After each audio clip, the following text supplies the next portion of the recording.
The Niagara 1812 Legacy Council is capping off over 2 years of special events with a recognition night at the St. Catharines Museum.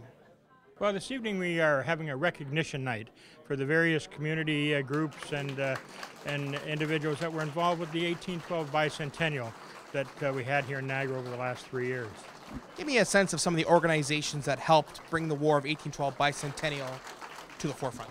Well, certainly the two large ones that we're fortunate to have here in Niagara, that being Parks Canada, who operate Fort George, and the Niagara Parks Commission, who have Queenston and the Laura Seacourt Homestead, Fort Erie. So they're the two large ones. So they were very important to the Bicentennial. But other local groups such as Niagara Falls with the Battle of Lundy's Lane, the Niagara on the Lake Committee themselves, and then Welland at Cooks Mills, which was our final reenactment, a citizens committee there, and lots of different activities in between. Can you remind us of the mandate of the council? Yeah, the mandate was really to coordinate and to market the whole Bicentennial. We were aware each of the individual communities and groups would want to do their own activities, which is great. We had that resource. But somebody had to pull it together and to have that common front and to look at the nationwide and international marketing, and that was part of our function.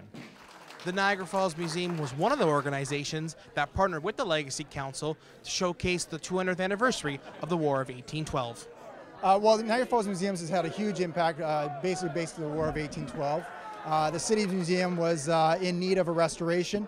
The War of 1812 anniversary was coming, and so it was a perfect time for the City of Niagara Falls to invest in our facility, which is just steps from the battlefield, the Battle of Lundy's Lane. So we were able to start a project, $12 million infrastructure project on the museums. We opened in June of 2012 and opened up one new facility for the city. That talks about the War of 1812 and so much more of the community's history. But we just didn't end there. We were heavily involved in what was going on in the battlefield itself. We've put a wonderful gateway across Lundy's Lane to sort of tell, we have 14,000 cars that pass by the battlefield every single day that nobody would have known that the battle happened there. So we put up a new gateway this year. We had our 200th anniversary this year and had a great participatory celebration. And as well as we're not done yet, we got wonderful funding from several partners, including the federal government, that we're going to put more investment into the battlefield going forward as well, so people can really understand what that battle is. Jack, TV Kojiko is also involved with the Legacy Council. How is it?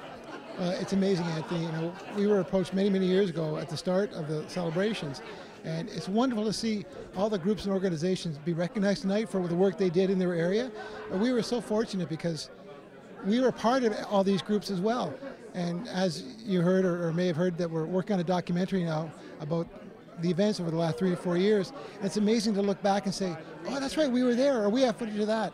So it's going to be an incredible documentary, and I really hope people watching will enjoy it when it's going to be launched in the next month or two. Any plans for the Legacy Council after this wrap up? No, our mandate will be done. We will be blocking things up the end of February, finishing off the paperwork, and moving on to the next project. What were some of the comments from ordinary folks? What was their perspective of the whole 2.5 years? I think especially locally, the comment we heard the most was, I didn't know that.